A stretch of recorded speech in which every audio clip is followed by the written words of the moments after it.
ভালো লাগছে। আমি আর আমার হাজব্যান্ড ব্রাউনবাড়িয়া প্রায় 5 মাস।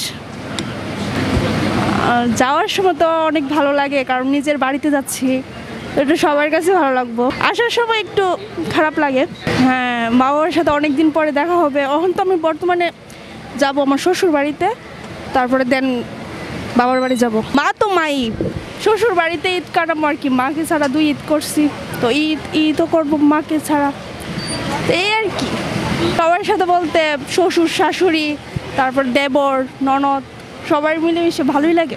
গ্রামের বাড়িতে ঈদ করতে ভালোই লাগে। 2 মাস পরে বাবা বাড়িতে। টিকিট এখনো পাই নাই, ইনস্ট্যান্ট টিকিট কাটতে হবে। টিকিটের জন্য আমরা ট্রাই করছি, কিন্তু আমরা টিকিট পাই নাই। এখন ইনস্ট্যান্ট টিকিট নিয়ে আমাদের যাইতে হবে। ঈদের আনন্দ, এই যে সবাই মিলে একসাথে যে করবো, এটাই ঈদ আনন্দ।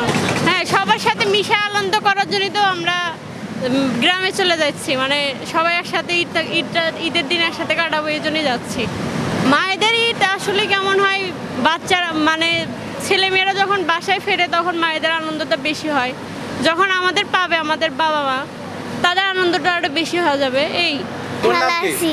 আমার নাম শান্তি, চট্টগ্রামে। আমার বড় আব্বুর বাড়ি যাচ্ছি, আমার বোন যাচ্ছে, আমার আম্মু যাচ্ছে, আমার বাবা যাচ্ছে।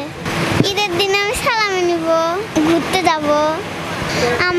আমি যাব, আমার বাবা যাবে, আমার বোন যাবে, আমার মা যাবে। আম্মু, বাবা, আমি। কে টাকা দেয় তোমাকে? নানু। নানু। 2 মাস পরে দেখে ঈদের আনন্দটা বাড়িতে সবচেয়ে ভালো হয় ইনশাল্লাহ।